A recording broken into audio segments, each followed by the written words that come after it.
जय हिंद दोस्तों। भाई कैसे हो सभी बच्चे? एक बार बताएंगे ऑडियो वीडियो क्लियर है? एक बार सभी बच्चे आ जाएंगे भाई। एक बार सभी बच्चे आ जाएंगे, बताएंगे ऑडियो वीडियो क्लियर है? मैं ही देख लेती हूँ। हेलो हेलो, सही है। चलो।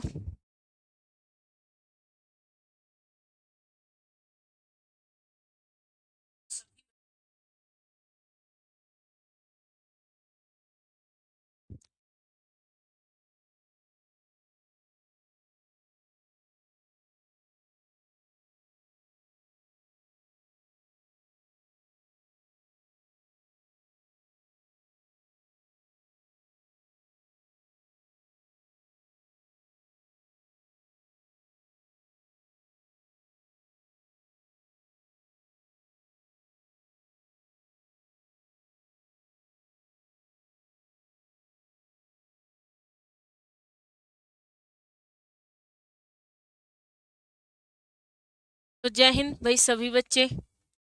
होम। हमें लगा क्लास अरे नहीं होगी, मेरा इवेंट थोड़ा लेट लगता है लेकिन क्लास होती है। ठीक है। आज का जो टॉपिक है वो आपका एक प्यारा सा टॉपिक है जिसको हम बोलते हैं क्या? क्रिया। ठीक है, यही भाई यही जीवन का मूल आधार है। अगर आपने यही क्रिया, यही कर्म नहीं किया, यही कार्य नहीं किया तो समझ लीजिए, तो आप ये समझ लीजिए कि भाई यही तो हमारे जीवन का आधार है, यही तो हमारी क्रिया है। ठीक है भाई। हाँ जी, गुड इवनिंग। अरे गुड इवनिंग क्या होता है?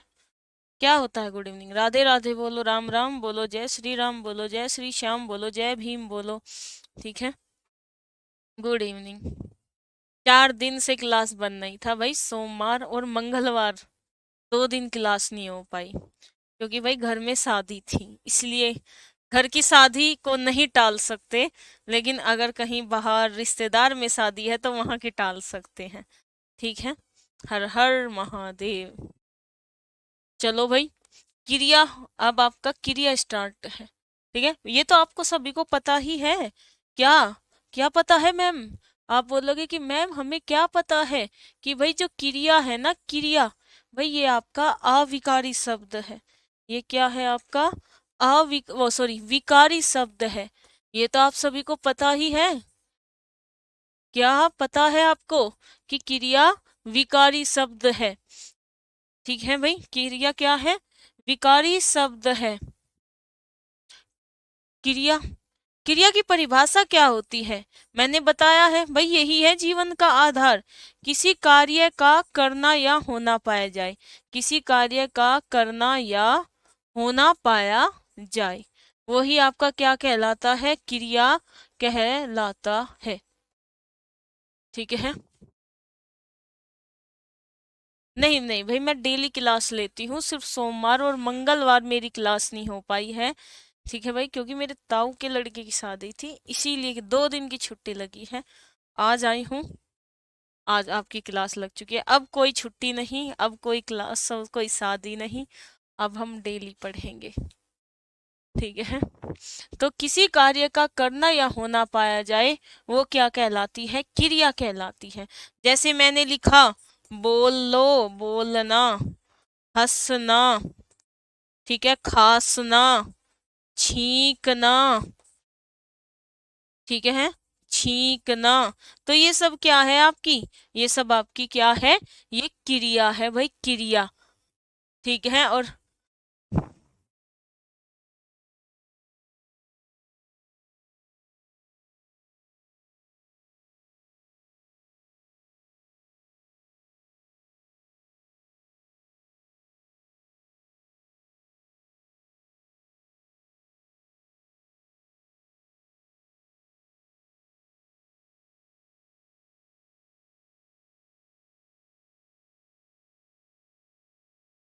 तो बोलना, हंसना, खांसना, छींकना, ये सब आपकी क्रिया है। चलो भाई देखते हैं।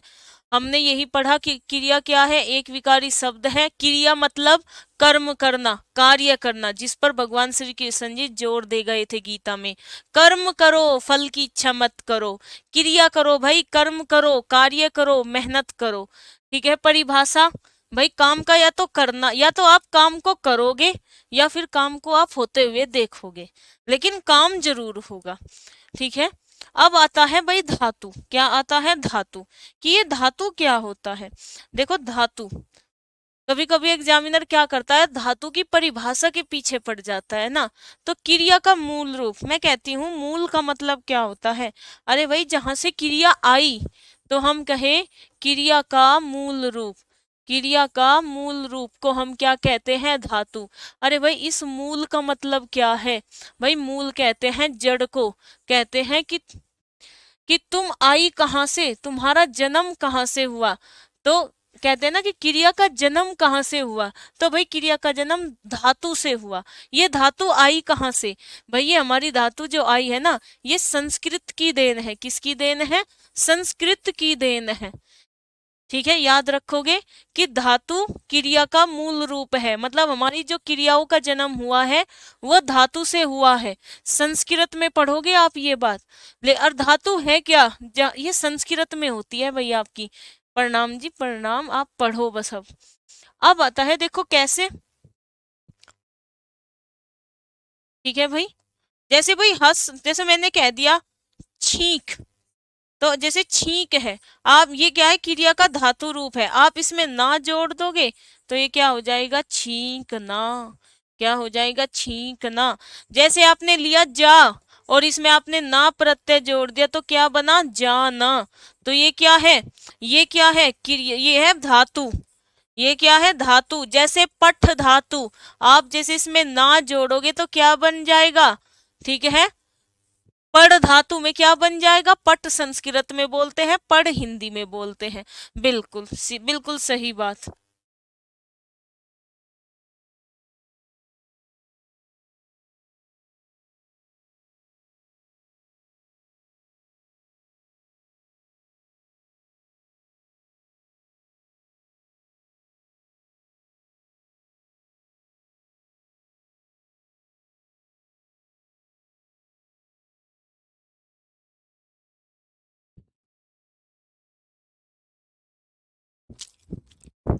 ठीक है भाई।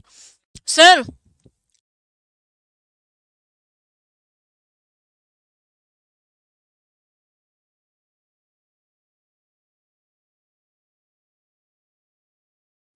धातु, तो क्रिया के मूल रूप को धातु कहते हैं। अब देखो कभी कभी एग्जामिनर क्या करता है कि आपके टॉपिक के नाम से ही किसी ना किसी का अर्थ पूछ लेता है।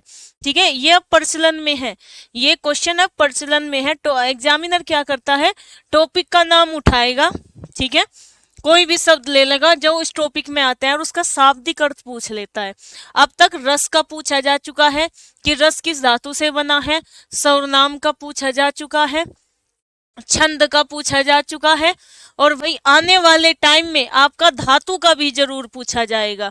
तो भाई क्रिया के मूल रूप को धातु कहते हैं। और धातु शब्द का शाब्दिक अर्थ क्या है?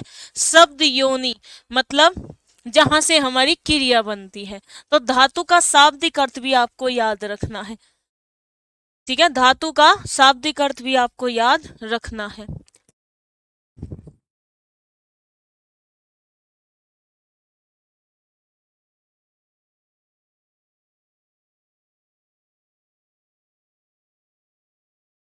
आता है सामान्य रूप। अब कह देते हैं कि क्रिया का सामान्य रूप। देखो एक सामान्य रूप होता है हमारा जो हम डेली लोअर टी शर्ट में रहते हैं, और एक हमारा होता है विशिष्ट रूप जो हम शादी मतलब वगैरह जब कहीं बाहर जाते हैं ना तब हम दिखाते हैं। एक तो सामान्य रूप जो हम डेली यूज में रहते हैं। ठीक है, समझे? क्योंकि भाई एक बच्चे ने मेरे से पूछा था कि मैम लठियाना बतियाना ये भी क्रिया, हंसना बोलना खाना पीना ये भी क्रिया, इनमें अंतर क्या है ना? ठीक है भाई, लिखकर ही पढ़ाएंगे, कोई दिक्कत नहीं है, लेकिन आपको लिखा लिखाया मिलेगा। अब देखो मैंने कहा क्रिया का सामान्य रूप, क्रिया का सामान्य रूप ये पूछ लेते हैं भाई, क्रिया का सामान्य रूप। भाई इस क्रिया का भी सामान्य रूप वही है जो हमारा सामान्य रूप है, कि हम ब्याह शादी में तो जाएंगे पूरे, है ना, छोटे मोटे बड़े कपड़े जैसे भी पहनकर, और वैसे कैसे रहेंगे दिन भर अपनी पूरी दिनचर्या में, वो ही सिंपल। बस यही यही क्रिया का सामान्य रूप है।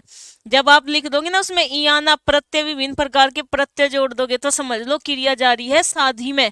लेकिन अगर आप डेली यूज में सोचते हो तो यह ना प्रत्यय लगेगा।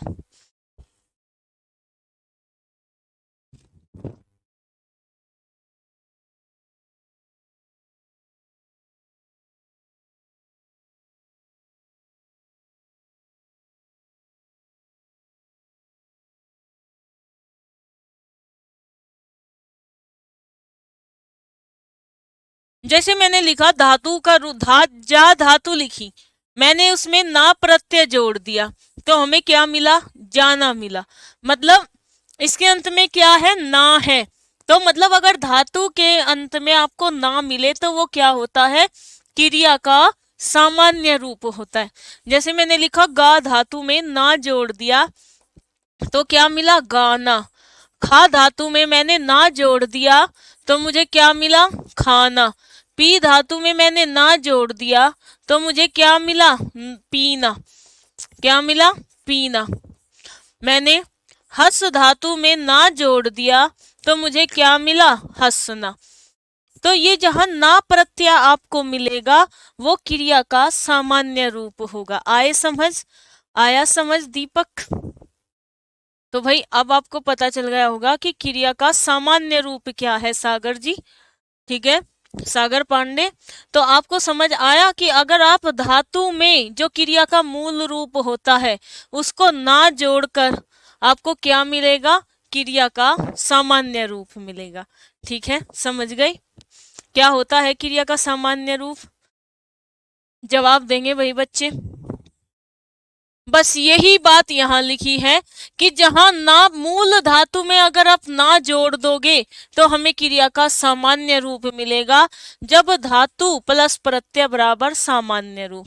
यही है, बोल धातु में ना जोड़ दोगे तो बोलना, बोलना क्या है, क्रिया का सामान्य रूप है, क्योंकि इसके अंत में क्या है, ना प्रत्यय, ना प्रत्यय, ना प्रत्यय, ना प्रत्यय, ना प्रत्यय। गा क्या है, धातु रूप। लिख क्या है, धातु रूप। घूम क्या है, धातु रूप। पढ़ क्या है, धातु रूप। बोल क्या है, धातु रूप। ठीक है, थोड़ी बहुत भाई गलती हो जाती होगी, ठीक है, क्योंकि वर्णमाला में राहुल कुमार 268 क्वेश्चन है, शायद कुछ ऊपर नीचे हो गया होगा। आप क्वेश्चन नंबर बता दीजिएगा, मैं उसको ठीक करवा कर दोबारा से पीडीएफ अपलोड करा दूंगी। ठीक है, एक बार आप क्वेश्चन नंबर बता दीजिए। अरे दीपक ये क्लास लाइव ही है, बातें कम पढ़ाई ज्यादा होनी चाहिए।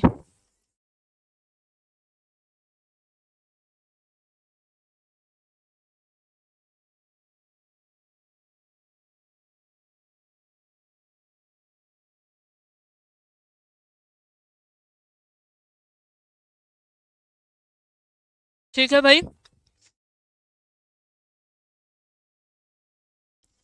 ठीक है भाई।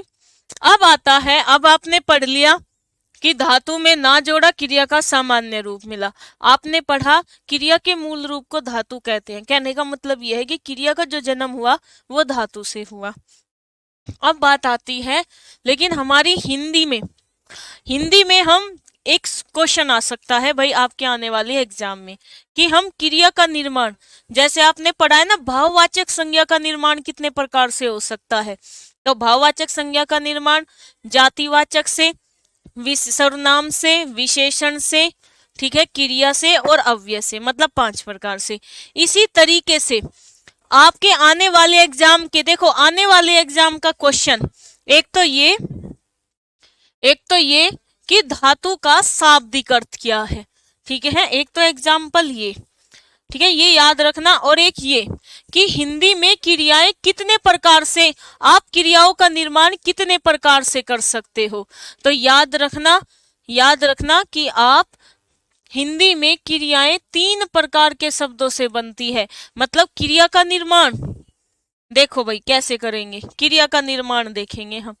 आपको करना है क्रिया का निर्माण, तो क्रिया का जो निर्माण होगा वो 3 प्रकार से होता है। कितने प्रकार से? 3 प्रकार से। हिंदी में, संस्कृत की बात नहीं कर रहे हम, हिंदी की कर रहे हैं। पहला पहला करेंगे हम संज्ञा से भाई। पहला हम किससे करेंगे? संज्ञा से करेंगे, ठीक है। विशेषण से करेंगे। धातु से मैं आपको करवा ही चुकी हूं, लेकिन आपको पता होना चाहिए।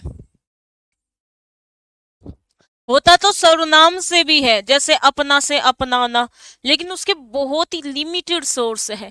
लेकिन अगर आप संज्ञा विशेषण धातु से देखें तो इनसे हम लाखों करोड़ों क्रियाओं का निर्माण कर सकते हैं, ठीक है। तो संज्ञा विशेषण और धातु, इनसे हम क्रिया का निर्माण करेंगे, ठीक है भाई। चलो भाई करते हैं।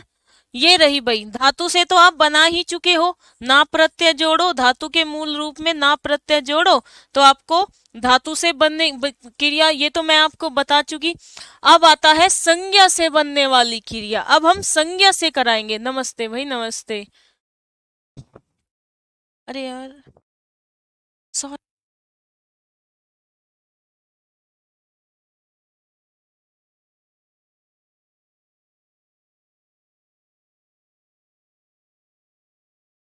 अब देखो,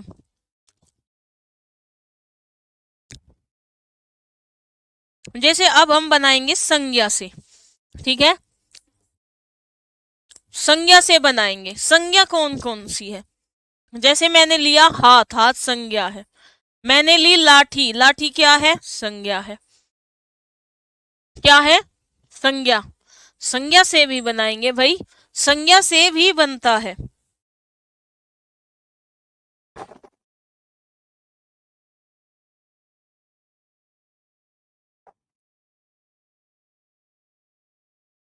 संज्ञा से कैसे, वो भी देखते हैं भाई।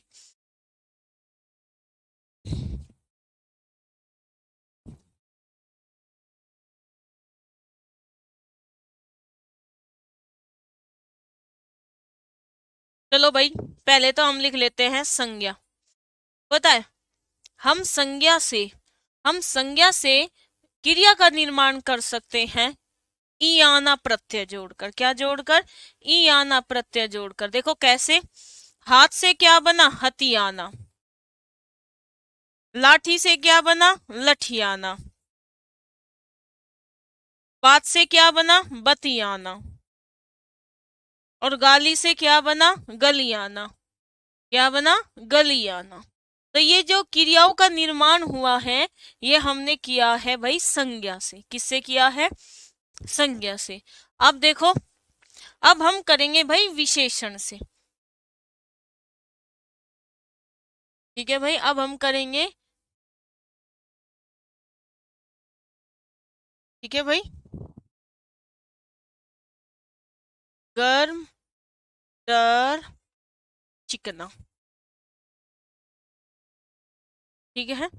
जरूरी ही नहीं है कि आप ई आना ही प्रत्यय जोड़ो भाई, कुछ भी प्रत्यय जुड़ सकता है। प्रत्यय क्या होता है? प्रत्यय बेअर्थ वाला होता है, उसका कोई अर्थ नहीं होता।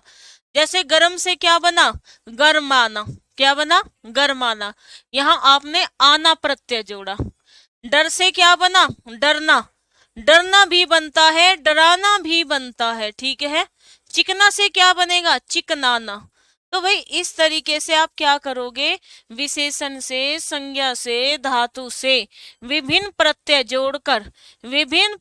जोड़कर आप क्रिया का निर्माण कर सकते हो। तो क्रिया का निर्माण 3 प्रकार से होता है: संज्ञा, धातु, विशेषण। प्रत्यय जरूरी नहीं है कि आप ई आना ही जोड़े। अरे बहुत सारे शब्द होते हैं, आप आना भी जोड़ सकते हो, आप खाली ना भी जोड़ सकते हो। क्योंकि हमने धातु में ना जोड़ा और सामान्य क्रिया बन गई। तो आप विभिन्न प्रकार के प्रत्यय जोड़ सकते हो। एक प्रत्यय जरूरी नहीं है कि आप एक ही प्रत्यय जोड़ो, ऐसा नहीं है भाई, बहुत सारे प्रत्यय जुड़ेंगे। अब आता है भाई धातु के भेद। जो हमने धातु के भेद पढ़े थे ना, क्रिया के मूल रूप को धातु कहते हैं। तो भाई धातु के 2 रूप होते हैं, ठीक है भाई। क्योंकि शब्द धातु से हम क्या करते हैं? क्रिया का निर्माण करते हैं।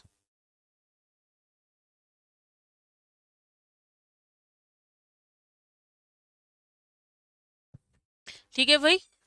तो आप देखो धातु के भेद, मूल धातु, यौगिक धातु।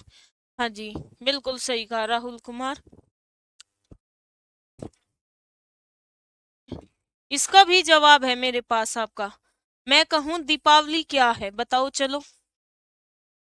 सभी बच्चे जवाब देंगे, दीपावली कौन सी संज्ञा है? जल्दी जवाब देंगे सभी बच्चे, दीपावली में कौन सी संज्ञा है, क्योंकि मैं आपको संज्ञा पढ़ा चुकी हूँ। जल्दी बताएंगे भाई, दीपावली में कौन सी संज्ञा है? सभी बच्चों का फटाफट जवाब आना चाहिए, दीपावली में कौन सी संज्ञा है? भाववाचक है या व्यक्तिवाचक है? फटाफट सभी बच्चों का जवाब आना चाहिए, और मैं आपको प्रूफ भी दे सकती हूँ। ठीक है, जल्दी बताइए।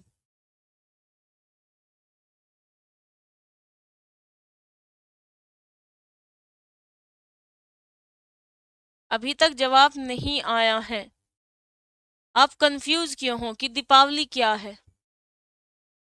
व्यक्तिवाचक है। पता है त्योहारों के नाम व्यक्तिवाचक होते हैं, त्योहारों के नाम व्यक्तिवाचक होते हैं। लेकिन मैं अगर आप विश्वास नहीं करोगे, मैं आपको एक पीएचडी राइटर की बुक दिखा दूंगी। ठीक है, उसने पता है क्या बता रखा है, भाववाचक संज्ञा। जहां 90% बुक दीपावली को व्यक्तिवाचक कहती है, वहीं एक बुक है, ठीक है, उनका नाम है राघव प्रकाश, और वे कहते हैं दीपावली भाववाचक संज्ञा है। उन्होंने तर्क भी दे रखा है। उन्होंने क्या कहा है कि हम दीपावली को नहीं देखते, आज दीपावली है वो हम महसूस करते हैं। हम दीपावली में दीप को देखते हैं, है ना, दीप में बत्ती को देखते हैं, सरसों के तेल को देखते हैं, मोमबत्तियों को देखते हैं, आग को देखते हैं, लेकिन हम दीपावली को नहीं देखते। दीपावली आज है वो हम महसूस करते हैं।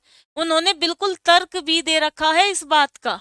लेकिन 90% बुक में व्यक्तिवाचक संज्ञा दी हुई है, और 99 लगाओ, और 1% बुक है भाई, वह एक बुक है जो दीपावली को कहती है भाववाचक संज्ञा है। अब बताओ आप किस किताब की बात सही माने, किस किताब की बात सही माने? तो इसलिए याद रखना, क्योंकि आज तक ये क्वेश्चन पूछा भी नहीं गया कि दीपावली में कौन सी संज्ञा है। और मैं चाहती हूँ कि ये एग्जाम में आए, ये एग्जाम में आए, और इस बात को कोर्ट में रखा जाए कि हम दीपावली को महसूस करते हैं। आज मैं अपने घर में दिए लड़ी लगाकर, मोमबत्तियां लगाकर रख दूं, क्या आप बोल दोगे दीपावली है? अरे दीपावली पे भी तो आप यही देखते हो, और बिना दीपावली के भी आप यही चीज देखोगे। आज अगर पूरा संसार, ठीक है, पूरा संसार दीपावली ना हो उस दिन, ठीक है, पूरा संसार अपना घर व सब ऐसे साफ सफाई करके करे, तो आप क्या कह दोगे कि उस दिन दीपावली है? नहीं, ये चीज आप उस दिन महसूस करते हो। तो भाई सब किताबों का अपना अलग अलग तर्क है, एक कहता है भाववाचक है, एक कहता है व्यक्तिवाचक है। मैं ये बात क्यों नहीं रखना चाहती? हाँ, ऑप्शन में दोनों ही आएंगे, ऑप्शन में भाई दोनों ही आएंगे। तो आप याद रखना दीपावली व्यक्तिवाचक है, क्योंकि 90% मतलब जो बुक है, उन्होंने तो सब ने ही व्यक्तिवाचक दिया है। एक हमारे राघव प्रकाश जी है, उन्होंने कहा है भाववाचक है, और रीजन भी दिया है। तो आप बुक पर कहाँ जाओगे भाई? ठीक है, तो ये बात दिक्कत है। तो होता है, कोई बात नहीं, कुछ चीजें अपवाद होती हैं। ठीक है, अब देखो पैट में पूछा महात्मा गांधी ने लंगोटी कब पहनी। ठीक है, सभी बच्चों को पता है महात्मा गांधी ने लंगोटी कब पहनी, है ना। एक मध्य प्रदेश पीसीएस, है ना, मध्य प्रदेश पीसीएस में भी यही क्वेश्चन पूछा गया था, महात्मा गांधी ने लंगोटी कब पहनी। आप किसी भी एक आईएएस और पीसीएस की तैयारी करने वाले बच्चे से पूछ लेना, वो भी आपको यही बात कहेगा कि अगर 100 में से 70+% तो आपके वे आएंगे जो कंसेप्ट वाइज है, जिन्हें हम अच्छे क्वेश्चन कहते हैं। और भाई 30 क्वेश्चन तो वो ऐसे ही पूछेगा बेफालतू के। अरे मेहनत हमें इनके लिए करनी है, ना कि इनके लिए। सिलेक्शन हमारा इनको पढ़कर होगा, इनको पढ़कर नहीं होगा। अरे ऊट पटांग क्वेश्चन पूछता ही है एग्जामिनर, ताकि आपका, देखो ये बात, ताकि आपका ध्यान यहां से हटकर यहां चला जाए। बस एग्जामिनर का यही फोकस होता है कि मैं बच्चों का ध्यान इन 70 से क्वेश्चन से हटा दूं और 30 पर लगा दूं। इसीलिए तो सिलेक्शन क्यों नहीं होते, क्यों नहीं होते सभी बच्चों के सिलेक्शन, यही तो कारण है। अब पेट में महात्मा गांधी ने लंगोटी कब पहनी, सबने हवा बना दिया। मैंने कमेंट में पढ़ा है, बच्चों ने बहुत बुरी बुरी लिख रखी है कि एग्जाम में बैठकर देखो फलाना देखो। अरे भाई यहाँ तक आई हूँ तो एग्जाम देकर ही आई हूँ, एग्जाम हॉल में बैठी हूँ, खूब अच्छे से पेपर दिए हैं। कोई मैं ऐसी नहीं हूँ कि सीधा पढ़ाना ही शुरू कर दिया। सिलेक्शन लेकर आई हूँ, नौकरी लगवा कर आई हूँ, ऐसे नहीं आई, है ना। तो भाई यही बात है कि जीएस का तो यही हाल समझो। मैथ, हिंदी, रीजनिंग में आप बटे में से बटे कर सकते हो, लेकिन जीएस में इन 30 पर फोकस ना करके 70 पर फोकस करो। ये बात ध्यान रखना। फिर क्या है ना, हर बच्चे को बात समझ नहीं आती, उन 2 क्वेश्चन को पकड़ कर बैठ जाएंगे, 70 भूल जाएंगे। ठीक है भाई, तो धातु के 2 भेद होते हैं, एक तो भाई मूल धातु और एक यौगिक धातु। जाहिर सी बात है। और हाँ, एक पॉइंट और याद रखना, अगर पूछे धातु कैसी होती है तो याद रखना भाई, धातु स्वतंत्र होती है। कैसी होती है? स्वतंत्र होती है। और धातु में भी कौन सी धातु स्वतंत्र होती है? मूल धातु, जिसमें ना प्रत्यय नहीं जुड़ा होता। ठीक है मैम, मैं बिजनौर से हूँ मैम। अरे भाई मैं हाँ जी, ठीक है बिजनौर। यस मैम, यही बात है भाई। आप 150 में से 150 क्वेश्चन नहीं कर सकते, पर आप 150 में से 140 क्वेश्चन कर सकते हो। लेकिन वे 10 क्वेश्चन आप जीएस के ही छोड़ कर आओगे, और वे क्वेश्चन छोड़ कर आओगे जो एग्जामिनर बेफालतू के क्वेश्चन पूछता है। बेफालतू को मत पकड़ो, उन 140 पर फोकस करो। टारगेट से हटता है एग्जामिनर। भाई तुमसे 10 कदम आगे है, तुम्हें उससे 50 कदम आगे होना है। धातु क्या होती है? स्वतंत्र होती है। हमने भी एग्जाम दिए हैं भाई, हमने भी एग्जाम दिए हैं। और ऐसा नहीं है, मैं तो कभी रोई, पेपर अच्छा हुआ भाई, पेपर अच्छा हुआ है, बेकार हुआ है बेकार हुआ है। जहां अंदाजा लगाया जा सकता था अंदाजा लगा कर आई हूँ, जौन सा क्वेश्चन आता था उसे खुशी खुशी करके आई हूँ। ठीक है भाई, तो जा पठ खा लिख, ये तो भाई आपको पता है, क्रिया का मूल रूप मतलब धातु है। लेकिन जब आप इनमें प्रत्यय जोड़ दोगे, ना नहीं, जैसे आप प्रत्यय जोड़ दिया, चला, देखा, पिया, खाया, गाया, तो ये क्या हो गई? ये यौगिक धातु हो गई। तो पूछे धातु स्वतंत्र होती है, आप बोलोगे हाँ। मैंने पूछा धातु में भी कौन सी धातु स्वतंत्र होती है, तो आप बोलोगे कि मैम मूल धातु स्वतंत्र होती है। 2 क्वेश्चन निकल कर आते हैं, कौन सी धातु स्वतंत्र होती है, आप बोलोगे मूल धातु स्वतंत्र होती है। और धातु भी स्वतंत्र होती है। कौन सी धातु आजाद नहीं? वो आपकी कौन सी? यौगिक धातु। खाया पिया, ठीक है, लिखा, दौड़ा, पढ़ा। अब चलते हैं धातु के भेद, याद रख लेना, शब्द निर्माण के आधार पर या उत्पत्ति के आधार पर। ठीक है भाई, बिल्कुल भाई, हिंदी को लपेट लेंगे। अब आते हैं क्रिया के 2 भेद। देखो भाई, अगर मैं आज आपको बता दूं कि क्रिया के भेद सबसे ज्यादा एग्जाम में कौन से वाला पूछा गया है, तो ये वाला पूछा गया है आपके एग्जाम में। ठीक है, ये वाला। कर्म या रचना या सजावट के आधार पर क्रिया के भेद, सीधा सीधा। क्रिया का निर्माण 3 प्रकार से करोगे। और दूसरा एग्जाम आपका यू क्वेश्चन पूछा जाता है, कर्म, या तो पूछ लेगा कर्म के आधार पर क्रिया के भेद, या पूछ लेगा रचना के आधार पर क्रिया के भेद, या पूछ लेगा सजावट के आधार पर क्रिया के भेद। तो वो आपका हो गया भाई, कितने? 2 प्रकार के होते हैं। ये याद रखना, ये नहीं पूछा गया आज तक प्रयोग व संरचना के आधार पर। बताऊं क्यों नहीं पूछा गया प्रयोग और संरचना के आधार पर? क्योंकि यहाँ अगर आप 10 बुक उठाओगे ना, तो ये आप यहाँ यहाँ तो कंफर्म हो जाओगे कि 2 प्रकार के हैं, लेकिन इनमें आप कंफर्म नहीं हो जाओगे। क्यों कोई बुक 5 देगी, कोई 4 देगी, कोई 8 देगी, कोई 7 देगी। ठीक है, यहाँ आप पता ही नहीं कर सकते। तो याद रखोगे, ये बात याद रखना, मैंने इम्पोर्टेंट लिख दिया है। ठीक है भाई। तो चलो मैं इन पॉइंटों को ना आपके सामने लिखवा देती हूँ, ठीक है। ठीक है, आप ऐसे कर लेना, क्योंकि अगर मैं इन सबको लिखवा दूंगी ना तो आपको आसानी रह जाएगी। सबसे पहला भेद, अगर मैं पूछूं शब्द निर्माण के आधार पर, शब्द निर्माण के आधार पर या उत्पत्ति के आधार पर, तो हमारी क्रिया हो गई दो प्रकार की। ठीक है, मूल धातु और यौगिक धातु। दूसरा क्वेश्चन, अगर पूछा जाए अर्थ की अर्थ की पूर्णता के आधार पर क्रिया के भेद, अर्थ की पूर्णता के आधार पर क्रिया के भेद, तो आप कितने लिखोगे? आप लिखोगे कि मैम दो होते हैं। कितने होते हैं? दो होते हैं, पूर्ण और अपूर्ण। ठीक है भाई।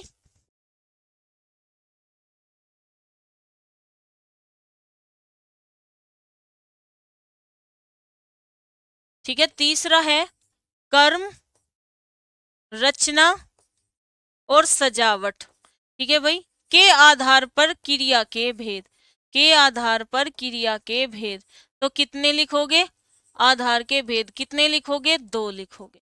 ठीक है, अगर आपसे पूछ लिया जाए क्या कि धातु के आधार पर क्रिया के भेद, तो कितने होते हैं? दो होते हैं। क्या पूछ ले? धातु के आधार पर क्रिया के भेद। ये सीधे सीधे प्रश्न पूछे जाते हैं जिसमें दिमाग नहीं लगाना। धातु के आधार पर क्रिया के भेद।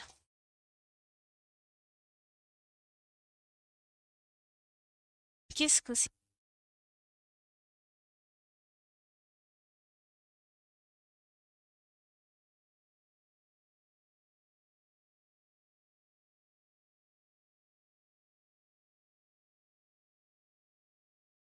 तो भाई दो। लो भाई, अब बताइए आप, आपका कोई डाउट है प्रकार से संबंधित? अगर कोई पूछे प्रयोग और संरचना के आधार पर, ये क्वेश्चन आएगा ही नहीं, क्योंकि इनमें इनमें कंफ्यूजन है भाई। अगर ये क्वेश्चन आ भी गया ना तो ये 99% संभावना है कोर्ट में जाने की। ठीक है भाई। हम्म।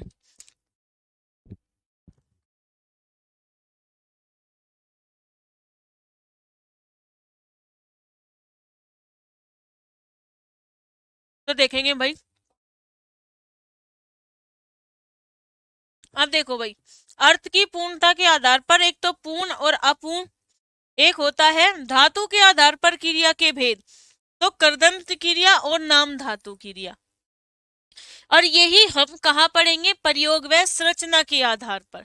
ठीक है भाई, हो जाएगी हिंदी, पूरी हो जाएगी, जितनी भी होगी अच्छे से समझ लेना, कोई क्वेश्चन गलत नहीं होगा। ठीक है, और क्रिया की प्रैक्टिस सेट भी आपको मिल जाएगी। क्रिया की प्रैक्टिस सेट के भाई 120 क्वेश्चन बने हैं आपके अच्छे लेवल के। ठीक है, अब आते हैं कर्म के आधार पर क्रिया के भेद, अकर्मक और सकर्मक। ठीक है भाई, और यहां से आपके बहुत सारे क्वेश्चन बनते हैं।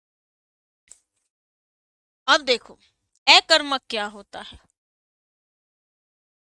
अकर्मक क्या होता है और सकर्मक क्या होता है।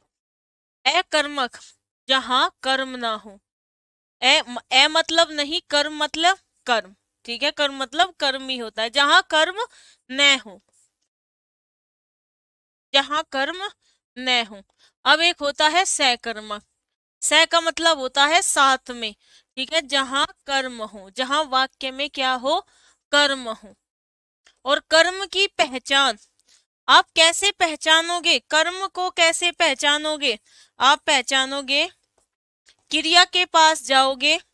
ठीक है, अभी अभी समझा देती हूँ बहुत ही अच्छे से। क्रिया के पास जाकर क्या और किसको लगाकर प्रश्न करो। क्या और ये बात सभी बच्चों को पता है, मुझे पता है। क्या और किसको लगाकर प्रश्न कर लेना, जो उत्तर मिले, जो उत्तर मिले वो ही आपका क्या होगा? कर्म होगा। और जहां उत्तर मिल गया वो ही सकर्मक होगा। ठीक है, अब चलते हैं भाई। ठीक है, अब आता है सहकर्मक, वही दो प्रकार का होता है, एक तो एक कर्मक और एक द्वि कर्मक। एक कर्म का मतलब जहां एक कर्म हो, द्वि कर्मक का मतलब जहां दो कर्म हो। एक कर्मक जहां एक कर्म हो, द्वि कर्मक जहां वाक्य में दो कर्म हो गया। चलो भाई, अब आ जाते हैं हम एग्जाम्पल पर, ठीक है, कहाँ, एग्जाम्पल पर आ जाते हैं, फिर जो एग्जाम में परिभाषा आती है ना, फिर हम उनको पढ़ेंगे, ठीक है भाई।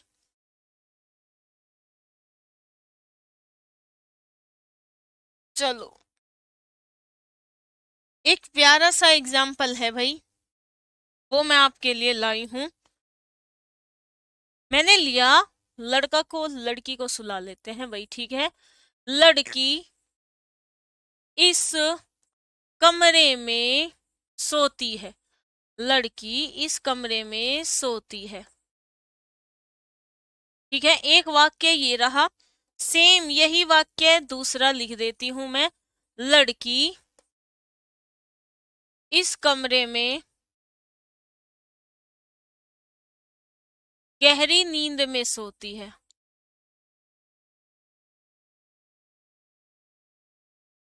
अब आप बताएंगे, अब आपको कहाँ जाना है, क्रिया के पास जाना है। देखो दोनों सेम है, ठीक है। अब आप अंदाजा कैसे लगाओगे, क्रिया क्या है, सोना, यहाँ क्रिया क्या है, सोना। चलो भाई ठीक है, चलते हैं।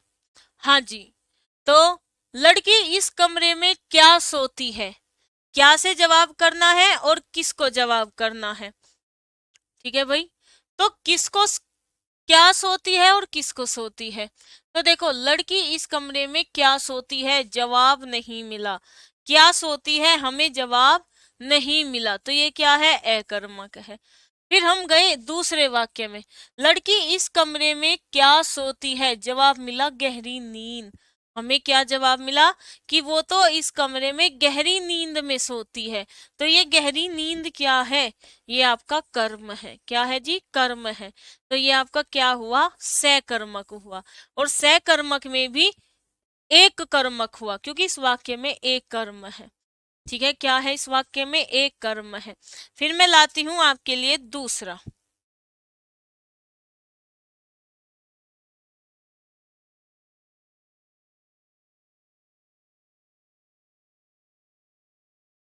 सीता तेज चलती है, सीता तेज चलती है।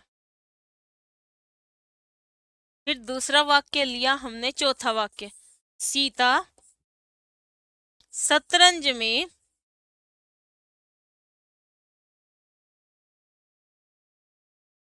तेज चालें चलती है। अब देखो, अब आप बताओगे कि क्वेश्चन नंबर थर्ड में आपको क्या और किसको लगाकर प्रश्न करना है, ठीक है।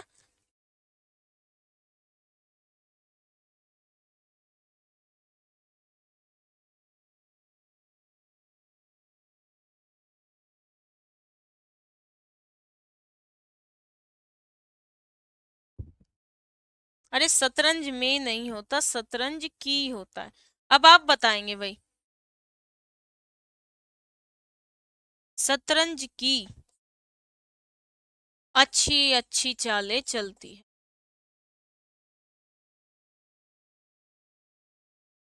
अब ठीक बना ये वाक्य, क्योंकि शतरंज में नहीं होता, शतरंज की चाल होता है, शतरंज में नहीं होता। अब आप बताएंगे, देखो क्रिया क्या है, चलती है। यहाँ भी क्रिया क्या है, चलती है। मैंने पूछा सीता तेज क्या चलती है, जवाब मिला नहीं मिला। फिर मैंने कहा कि सीता शतरंज की क्या चलती है, तो जवाब मिला अच्छी अच्छी चाल। क्या मिला, चाल। क्या मिला भाई, चाल। तो ये आपका क्या है, कर्म है। यहाँ क्या है, ये अकर्मक है। और ये क्या है भाई, सकर्मक है। क्या है जी, सकर्मक। क्योंकि यहाँ जवाब मिला क्या चलती है, अच्छी चाल। और यहाँ क्या चलती है, जवाब नहीं मिला। ठीक है भाई, ये तीन वाक्य आपके हो गई।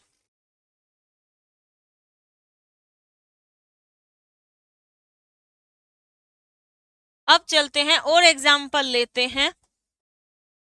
मैं सोता हूं, मैं सोता हूं। अब आप बताएंगे कि ये सकर्मक है या अकर्मक है। हाँ बिल्कुल सही। सकर्मक।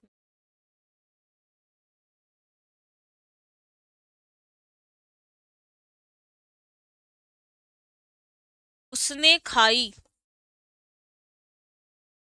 उसने पीटा।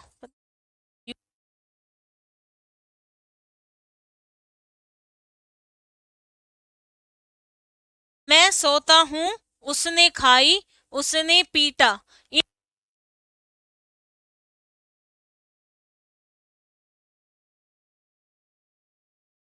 मैं पाता हूं।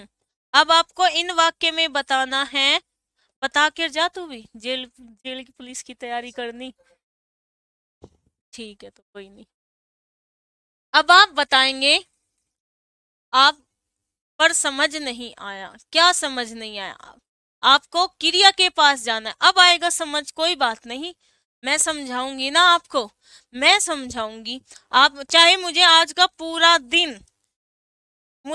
पूरा दिन ही क्यों ना मतलब देना पड़े, आपको पूरा घंटा सकर्मक और अकर्मक पर ही क्यों ना देना पड़े, पर मैं दूंगी।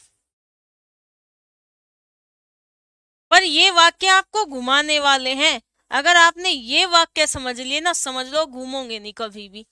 सब अकर्मक है। Very good. ठीक है, जिस हिसाब से आपने पढ़ा है, जिस हिसाब से आपने जहां से भी पढ़ा होगा, उसके हिसाब से तो भाई अकर्मक ही है।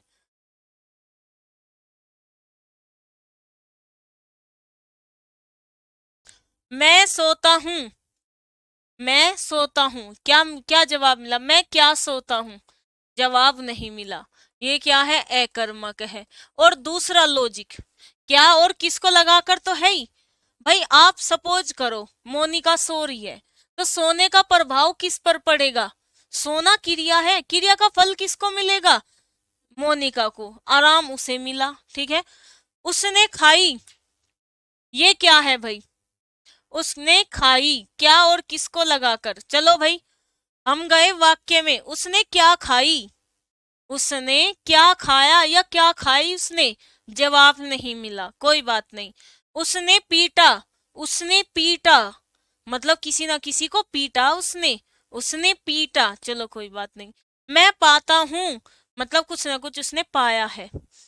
लड़का खाता है, तो भाई देखो आपकी पहले वाली तो अकर्मक है और ये सारी क्या है, सकर्मक है। ये सारी की सारी क्या है, सकर्मक है। ये भी क्या है, सकर्मक है। ठीक है भाई, मोनिका भी है यहाँ पे। अरे मैं तो मोनिका वैसे ही नाम लिया था मोनिका मेरी क्लासमेट की एक लड़की का नाम था, तो मैंने सोचा चलो आज मोनिका ही नाम ले लेती हूँ। चलो, ऐसा क्या रीजन है कि मैंने इसमें इसमें इसमें इसमें सकर्मक लगाया है। अब देखो, एक क्वेश्चन ये तो होता है, आप क्या और किसको लगाकर पूछ लोगे आपको कर्म मिला वाक्य में, तो सीधा सीधा भाई वो का नहीं मिला तो अकर्मक, मिल गया तो सकर्मक। अब यहाँ बस थोड़ा सा दिमाग घुमाओ, बस थोड़ा सा रिलैक्स होकर, क्वेश्चन मत करना, पहले देख लो समझो, लिखना बाद में, क्योंकि आप लिखने पर ध्यान दे देते हो। उसने खाई, अभी एग्जाम्पल दूंगी। ठीक है,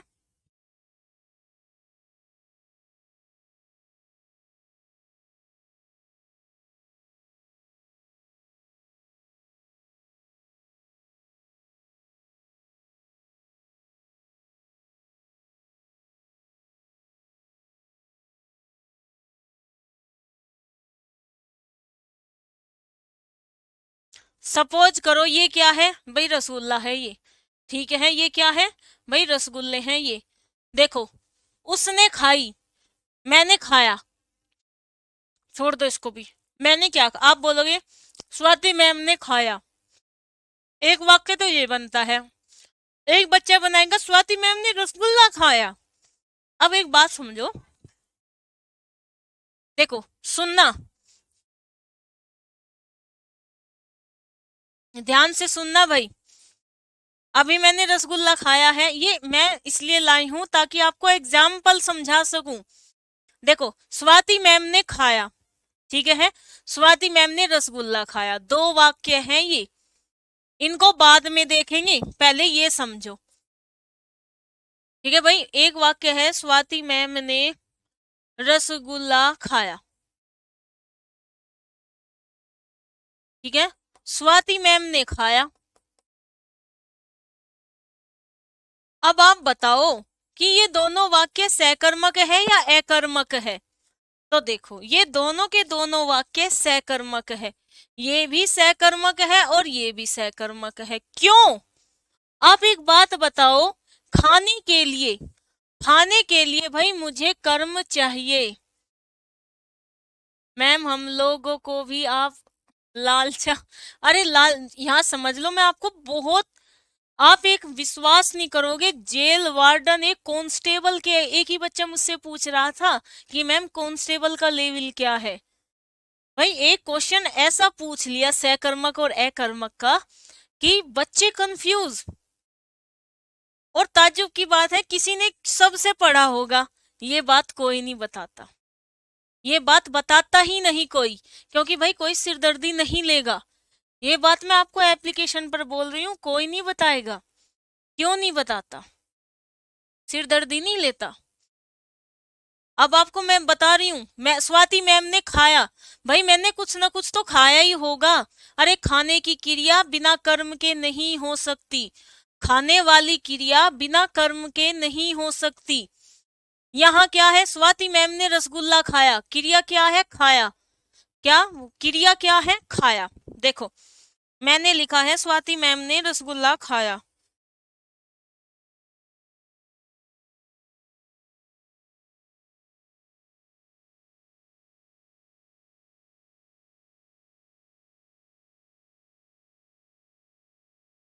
तो देखो भाई, यहाँ क्या देखो, अब ये पॉइंट देखना, यहाँ पर आपको साफ साफ कर्म दिख गया, यहाँ आपको साफ साफ क्लियरली कर्म मिला।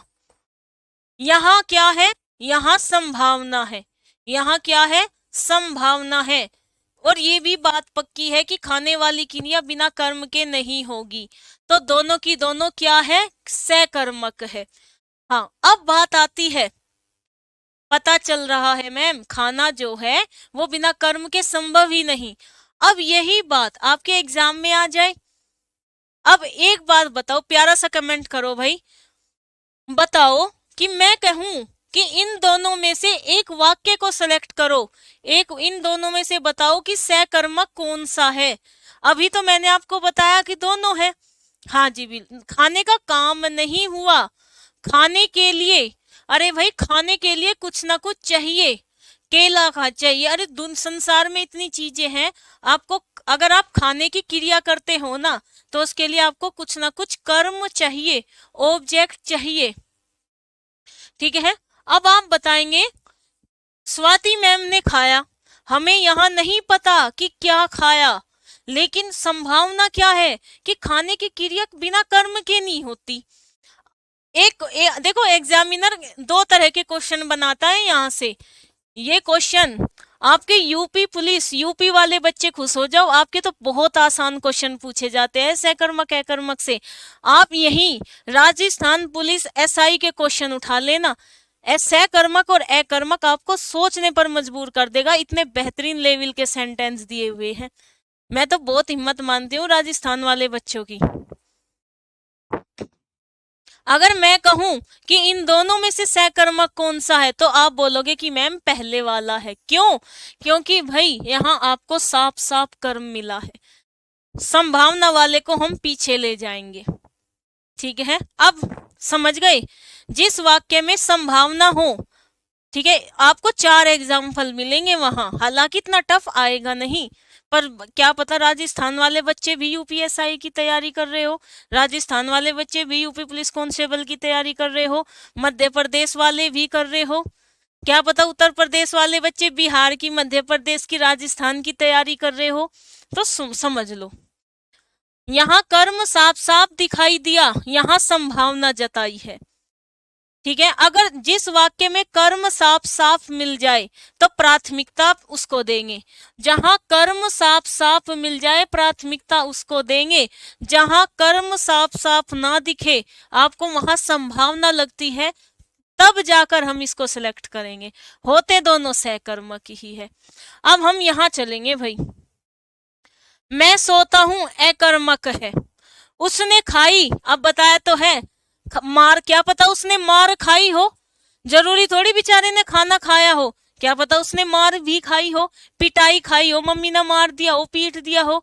तो उसने मार खाई मतलब उसने कुछ ना कुछ खाया है, हमें नहीं पता क्या खाया है, पर संभावना है यहाँ कर्म की। उसने पीटा, हम कह दे उसने कुत्ता पीटा, ठीक है, उसने कुछ भी, कहने का मतलब उसने चादर पीट, उसने खाट पीटी, उसने चादर पीटी, कहने का मतलब ये है कि यहाँ कुछ न कुछ कर्म आएगा, क्योंकि पीटने की क्रिया बिना कर्म के संभव ही नहीं है। आपने नीम को पीटा, आपने लकड़ी को तो काटते हैं, अरे जिसको भी पीटा होगा भाई, है ना, खाट भी पीटते हैं, ठीक है, कंबल भी पीटा जाता है, कहते ना कि बस लठ मार मार के इसकी धूल निकाल दूं। तो देखो पीटना क्या है, ये क्रिया है, ये बिना कर्म के नहीं होगी। यहाँ वाक्य होता उसने कंबल पीटा, तो यहाँ आपको साफ साफ कर्म दिखाई दिया है कि इसमें कर्म कंबल है। लेकिन वो कंबल हटा दे और उसने बोल दिया उसने पीटा, तो समझ लो कि यहाँ संभावना है, ये सहकर्मक है। अब आता है, हाँ जवाब नहीं मिला राहुल कुमार, लेकिन यहाँ संभावना है जी, ठीक है, जवाब नहीं मिला लेकिन संभावना है। और यही तो बात मैं आपको ये तो आपको पूरे यूट्यूब पर खिचड़ी पकी हुई है इस चीज की, तो कि जब क्रिया के पास जाओ, क्या लगाकर किसको लगाकर प्रश्न करो, जवाब मिला तो सहकर्मक, जवाब ना मिले तो अकर्मक, ये तो पूरे यूट्यूब पर खिचड़ी पकी हुई है। ये चीजें कौन समझाएगा आपको वहां, ये बताओ आप। चारपाई से देखो, ऐसे मत सोचो आप क्रिया को फोकस करो। खाने की क्रिया बिना कर्म के संभव नहीं है, पीटने की क्रिया बिना कर्म के संभव नहीं है। बच्चा पीटा हो, आदमी पीटा हो, कंबल पीटा हो, ठीक है, कुछ भी पीट सकता है भाई। मैं पाता हूं भाई, क्या पता उसने पान पाया हो, उसने प्रसाद मिला हो, उसे चप्पल मिली हो रास्ते में, क्या पता उसने फल पाया हो, ठीक है, तो मतलब पाना क्रिया भी कुछ ना कुछ है। लड़का खाता है भाई, खाने के लिए कुछ ना कुछ कर्म चाहिए। इन वाक्य में पता क्या है, इन वाक्य में संभावना है।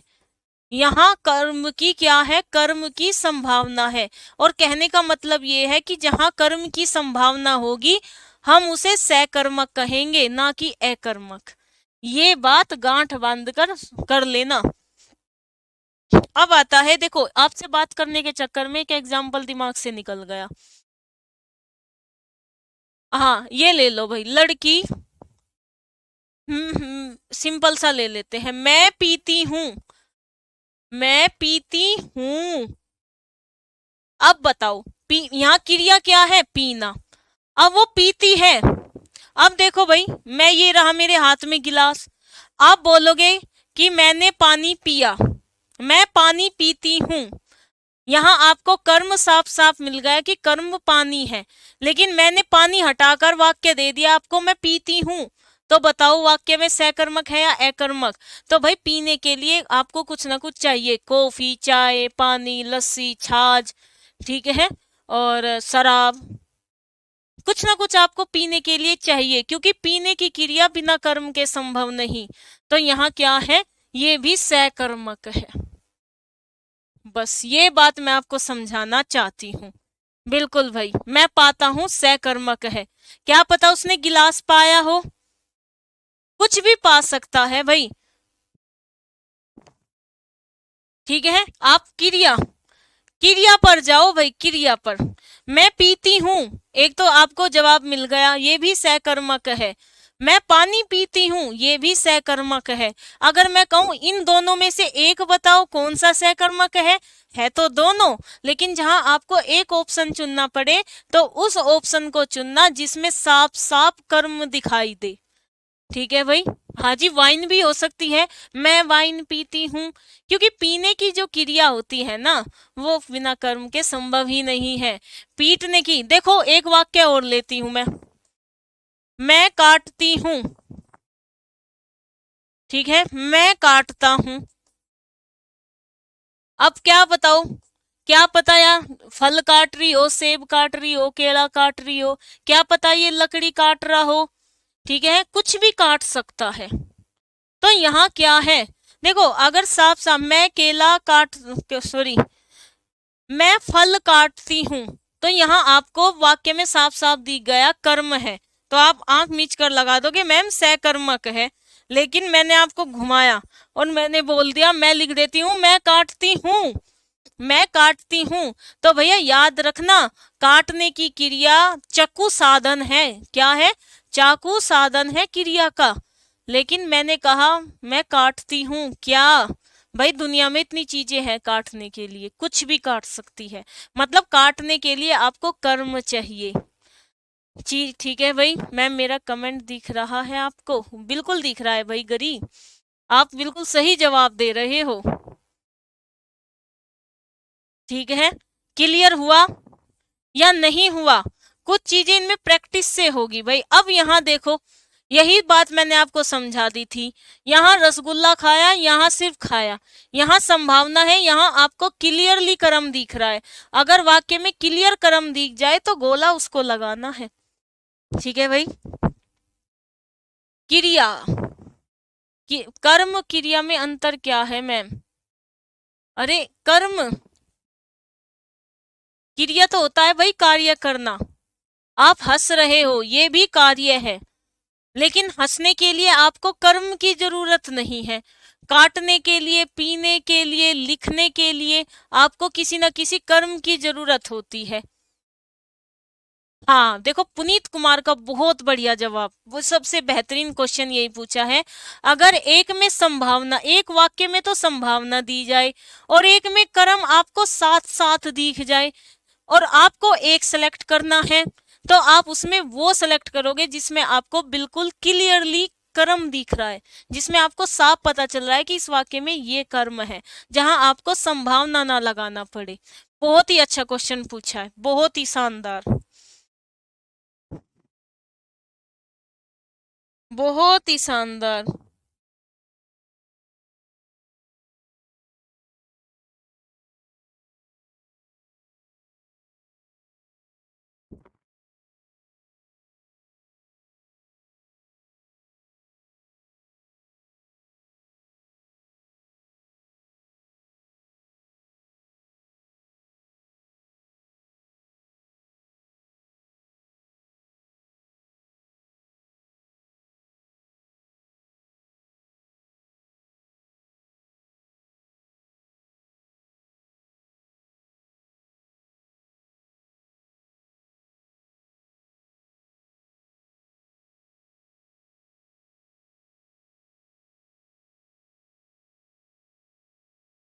ठीक है भाई, अब आप समझे या नहीं, अब आप समझे या नहीं, बादल क्या बरस रहे हैं भाई, हाँ वर्षा हो रही है, क्या हो रही है, वर्षा। कुछ चीजें होती है भाई, कुछ चीजें कर्म, कुछ क्रिया। अब देखो, अब ये जो क्वेश्चन मैं आपको लिखवा रही हूँ ना, ये वाला, ये मैं सोता हूँ, उसने खाई, उसने पीटा, मैं पाता हूँ, इसमें आपका पूछा गया था भाई, ये क्वेश्चन जो है ये आपका जेल वार्डन में पूछा गया था, किसमें, जेल वार्डन एक कांस्टेबल में पूछा गया था ये क्वेश्चन। मैं सोता हूँ, उसने खाई, उसने पीटा, मैं पाता हूँ। अब अकर्मक पूछा था इसमें कि अकर्मक कौन सा है, ठीक है, तो अब बच्चों के दिमाग में आया कि क्या खाई जवाब नहीं मिला, क्या पीटा जवाब नहीं मिला, क्या पाता हूँ जवाब नहीं मिला, क्या सोता हूँ जवाब नहीं मिला। उन्होंने सोचा ये चारों के चारों तो अकर्मक है, ये क्वेश्चन ही गलत है। लेकिन ये क्वेश्चन आया था आपका जेल वार्डन में, ये मैं सोता हूँ, उसने खाई, उसने पीटा, मैं पाता हूँ। अब देखो ये तो साफ साफ अकर्म है, क्योंकि सोने की जो क्रिया है वो कर्ता पर प्रभाव पड़ता है, लेकिन खाने के लिए कर्म चाहिए, पीटने के लिए कर्म चाहिए, पाने का कुछ मिला है जब भी तो उसने पाया है, क्या पता उसने प्रथम स्थान पाया हो क्लास में। तो भाई ये जो है ना ये क्रिया, ये कर्म के बिना संभावना नहीं है इनकी, इनके ये कर्म के बिना होगी ही नहीं। तो इसलिए ये तीनों सहकर्मक है, ये अकर्मक है। तो सभी बच्चे या तो छोड़ कर आए हैं नेगेटिव मार्किंग के डर से, और या फिर जिसका तुक्का लग गया सो लग गया। मैं वह नहाया वह नहाया, वह क्या नहाया, नहाना क्रिया, नहाना क्रिया तो सहकर्मक है।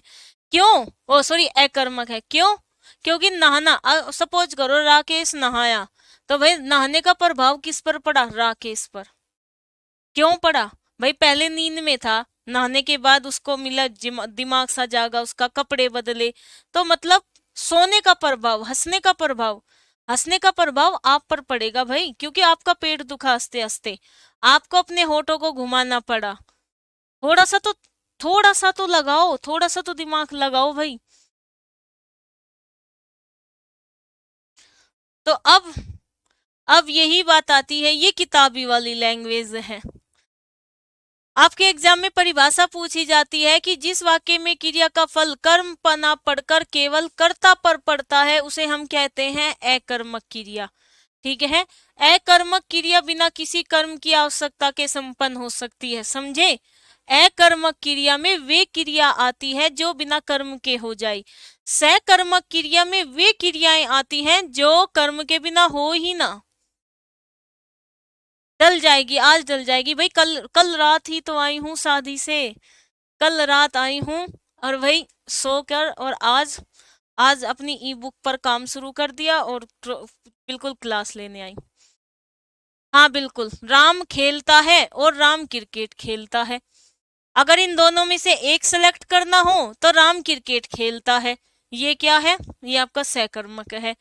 राम खेलता है, यहाँ संभावना है, क्योंकि खेलने के लिए कोई ना कोई कर्म चाहिए, वो कुछ ना कुछ खेलेगा भाई। ठीक है, आपके उत्तर प्रदेश वाले बच्चे बेफिक्र हो जाओ, उत्तर प्रदेश में नहीं पूछे जाते, ये तो पता नहीं जेल वार्डन में कैसे पूछ लिया। जो सोचते हैं ना बच्चे, अरे हो जाएगी हिंदी तो पेपर से 2 महीना पहले उठा लेंगे, भाई ये दिमाग का काम होता है, हर बच्चे का दिमाग एक जैसा नहीं होता।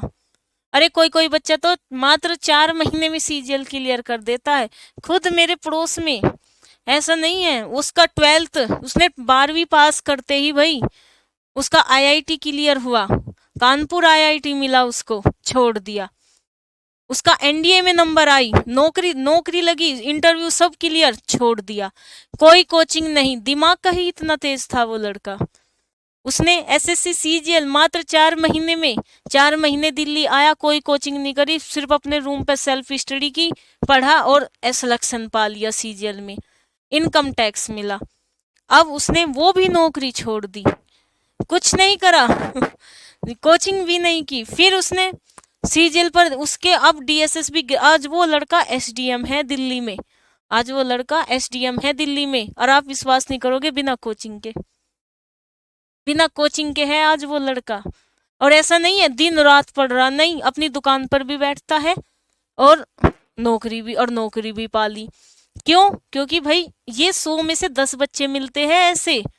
आज यहाँ कोई भी बच्चा ले लो, चाहे वो यूट्यूब पर टीचर ही क्यों ना, उसने 7-7 साल 6-6 साल मेहनत की है, लेकिन वो लड़का ये देखो आप कि बिन कोचिंग के 12th से ही उसने नौकरी पानी शुरू कर दी थी, नौकरी छोड़ता गया, 7-8 नौकरियां छोड़ रखी है उसने सरकारी, और छोटी मोटी नौकरी नहीं पकड़ी।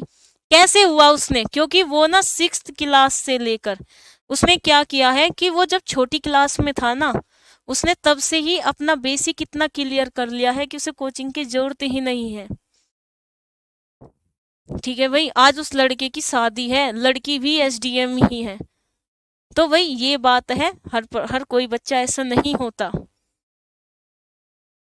ऐसे 100 में से 10 बच्चे मिलते हैं, तो उन बच्चों की बातों को दिमाग से निकाल दो जो कहते हैं अरे 2 महीने पहले पढ़ लेंगे हो जाएगा। नहीं होता भाई, सभी बच्चे एक जैसे नहीं होते। पेड़ से पत्ते गिरते हैं, भाई गिरना क्या है, क्रिया, कुछ ना कुछ गिरता ही है, तो ये सहकर्मक है। और कुछ आपको इसमें ऑप्शन के अनुसार चुनना होगा।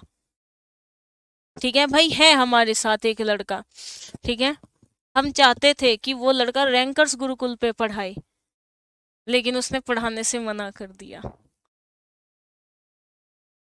ठीक है, वो इतना तेज लड़का है, इतना होशियार लड़का है, लेकिन वो यूट्यूब पर इतना कामयाब नहीं होने का,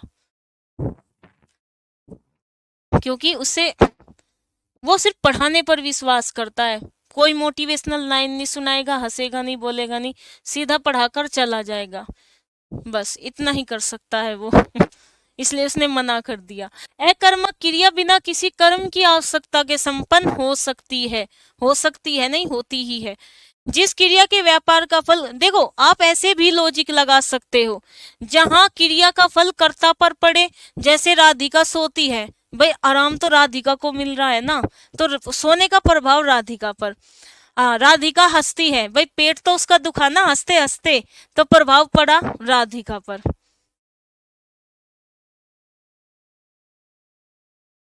हाँ जी, ठीक है भाई, ये परिभाषा वे हैं जो आपके एग्जाम में आती है, जो आप पढ़ चुके हो। देखो, हमेशा याद रखना, रोना और हंसना ये आपकी अकर्मक क्रिया है। जरूरी नहीं है, कभी कभी वाक्य का प्रयोग ऐसा हो जाता है कि कुछ अकर्मक क्रियाएं सकर्मक भी बन जाती है। इसलिए ये सबसे बड़ा बढ़िया लॉजिक है, अपना वाक्य को पढ़ो और बनाओ। ठीक है, बच्चा रोता है, जवाब नहीं मिला, क्या रोता है। सीता सजती है, सजने का प्रभाव सीता पर पड़ेगा, क्योंकि सुंदर ये दिखेगी। बच्चा जागता है, भाई जागने का प्रभाव बच्चे पर पड़ेगा, सोने का प्रभाव सुरेश पर पड़ेगा। नन्ही दौड़ रही है, तो भाई दौड़ने का प्रभाव नन्ही पर पड़ेगा, क्योंकि सांस उसको चढ़ेगा। राधा मुस्कुराती है, भाई मुस्कुराने का प्रभाव राधा पर पड़ेगा। तो ये क्या है, आज के लिए इतना ही, कल पढ़ेंगे। कोई डाउट हो बहुत सारे वाक्य लिख कर ले आना, कोई दिक्कत नहीं है। ठीक है, आज के लिए इतना ही भाई, दूसरी क्लास का टाइम हो रहा है। ठीक है भाई, कल मिलते हैं, आज के लिए इतना ही, बाय। सकर्मक अकर्मक बहुत अच्छे से पढ़कर आना, बहुत सारे वाक्यों को लेना और अच्छे से पढ़ना, संभावना वाले वाक्य भी करना, और जहां आपको साफ साफ कर्म मिले वे वाक्य भी करना। ठीक है, कल मिलते हैं भाई। अपादान, वो कारक पूछा है भाई।